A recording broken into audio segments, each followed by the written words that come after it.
tsy midika hoe ianao mianatra amin'ny école-mpanjakana ka tsy afaka mandeha lavitra. Tsy midika hoe ianao zanaky ny tantsaha ka tsy afaka mandeha lavitra. Fa ny fisainana no mitondra ny olona anankiray. L'histoire de Dieu Donné Razaramaro est celle d'un enfant de la campagne, un zanak ambanivoly originaire du village d'Amboussou, dans le district de Malgache. Il a grandi en vivant les conséquences du changement climatique. Cette réalité l'a poussé à agir et c'est durant la pandémie de Covid-19 qu'il a eu l'idée de créer l'ONG Mertseco.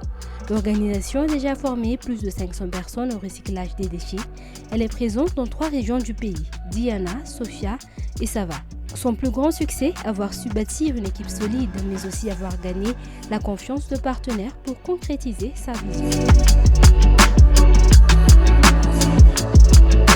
Ny défi isan'ny sarotra indrindra mahapitarika dia ny fitaritana an'ilay ekipa. Satria ny Mertseco dia organisation zandrina dia tsy manana vola be ndesina ampirisihana ny ekipa hiasa. Fa dia izay zany agnisan'ny sarosarotra kely tamina ny fitaritana afahana motiver mandresy lahatra ny ekipa hiaraka isalaha amin'ny fanatanterahana le tanjo. Dia ny zavatra nataoko moa zany mahapitarika zay dia miaizaka mampianatra sy mampita amin'ireo tanora miaraka aminahy hoe ity zavatra ataontsika niany dia mitondra fahombiazana ho an'ny mpiarabelogno, ho an'ny taranaka faramandimby. Ny fahombiazana lehibe hitako nandritra an'izay tamin'ny 2021 sy 2025 zao dia misara anankiroa. Voalohany dia nahaforonako nahatsanganana ekipa. Izay agnisan'ny sarotra amin'ny mpitarika moa zany manangana ny ekipa izay hiara isalaha manatanteraka le vina izay apetraka.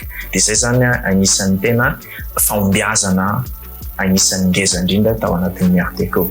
Dia ny faharoa nahafahako nisitraka ny ataontsika hoe famatsiam-bola kely tao anatin'izay dia nohon'ny ny fahatokisan'le olo ny asa izay nataon'ny ekipa miaraka tao dia lasa nahazo famatsiam-bola zany zahay. Dia izay nafahanay manao activité na asa madinidinika na mpiofagna olo any amin'ny tontolo ambanivohitra.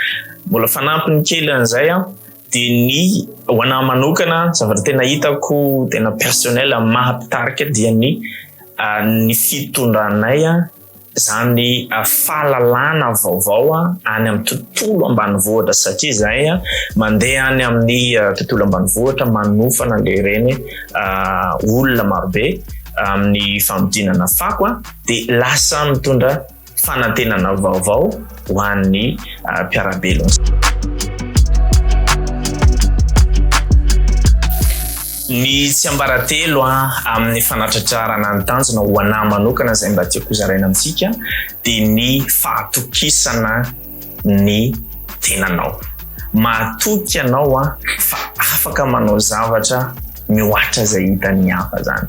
Dia izay fahatokisana izay ombany manaraka ny asa zany, mifanaraka amin'izay eritreretinao. Dia ny fahatokisan'ny tena raha tsy mahatoky tegna moa zany dia tsisy olona atoky anao ary tsy hisy zavatra tanteraka. Dia ny faharoa ny tsy ambaratelo dia ny fahatokisantsika ny ataontsika hoe ho an'izay mpivavaka moa zany dia mahatoky ndragnahary. Ho an'izay tsy mivavaka misy hera hafa izay manampy atsika na dia hoe matanjatsaigna ohatra ny ahoana atsika misy fotoana ilaina foana zany côté spirituel. Dia mila mahatoky an'izay ho an'ny kristiana vavakanao dia miasa mifanaraka amin'izay. Dia ny secret tsy ambaratelo fahatelo dia ankoatran'izay dia ny fahaizanao mifanerasera amin'ny olona izay tokony hanampy anao amin'ny fanatratrarana tanjona lavitresaka.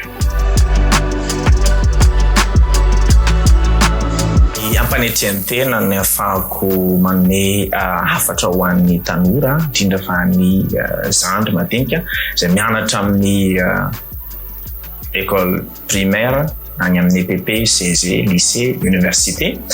De tsy midika hoe ianao mianatra amin'ny école mpanjakana ka tsy afaka mandeha lavitra. Tsy midika hoe ianao zanaky ny tantsaha ka tsy afaka mandeha lavitra. Fa ny fisainana no mitondra ny olona anankiray. Mampanetentena ho antenenako hoe za zanak'olona tena sahirana amin'izany tanàna ataontsika hoe Ambohiso 95 km eo amin'ny alan'ny district. De afaka nandeha amin'ny manaraka zay tanjoko